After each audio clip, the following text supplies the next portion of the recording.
সবার স্বাধীনতা হরণ করে দেশে একদলীয় শাসন কায়েম করেছে সরকার। অন্যায়ভাবে আটকে রাখা হয়েছে বিএনপি চেয়ারপারসন খালেদা জিয়াকে। এমন অভিযোগ করে বিএনপি মহাসচিব মির্জা ফখরুল ইসলাম আলমগীর বলছেন, পরিস্থিতি উত্তরণে দলমত নির্বিশেষে সবারই ঐক্যের কোনো বিকল্প নেই।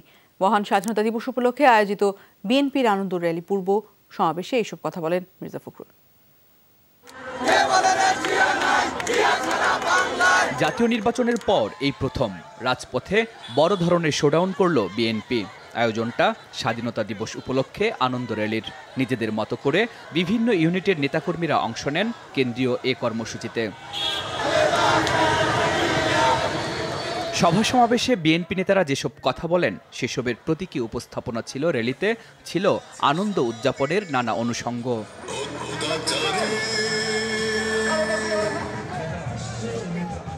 মহাসচিবের নেতৃত্বে দুপুর ৩টার দিকে নয়াপল্টনের কেন্দ্রীয় কার্যালয়ের সামনে থেকে শুরু হয় শোভাযাত্রা। মহাসচিবের সঙ্গে স্থায়ী কমিটির সদস্য, ভাইস চেয়ারম্যান আর চেয়ারপারসনের উপদেষ্টা সহ বিভিন্ন স্তরের নেতারা উপস্থিত ছিলেন।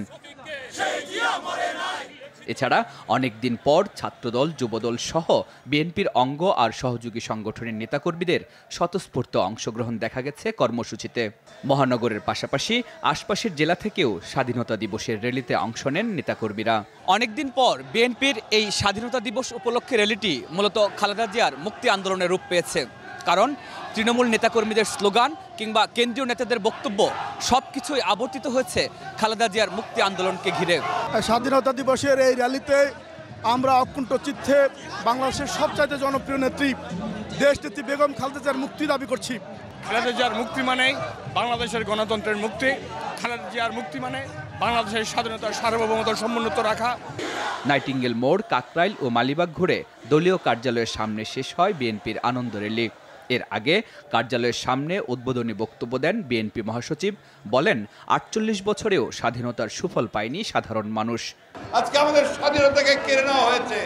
আমাদের মানুষের যে মুক্ত চিন্তা করবার যে স্বাধীনতা, কথা বলবার যে স্বাধীনতা, আমাদের লাগবার যে সেই স্বাধীনতা আজকে হরণ করেছে একদলীয় শাসন ব্যবস্থা প্রবর্তন করে এই আওয়ামী লীগ।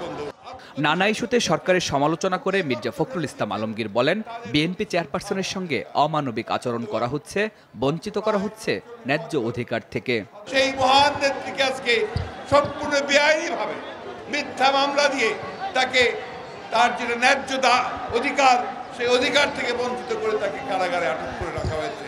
তিনি অত্যন্ত অসুস্থ। আজকে তাকে চিকিৎসা পর্যন্ত দেওয়া হচ্ছে না।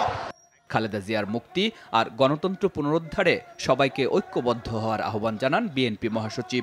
সব দলমত নির্বিশেষে ঐক্য সৃষ্টি করে। শরীফুল ইসলাম খান, যমুনা নিউজ, ঢাকা।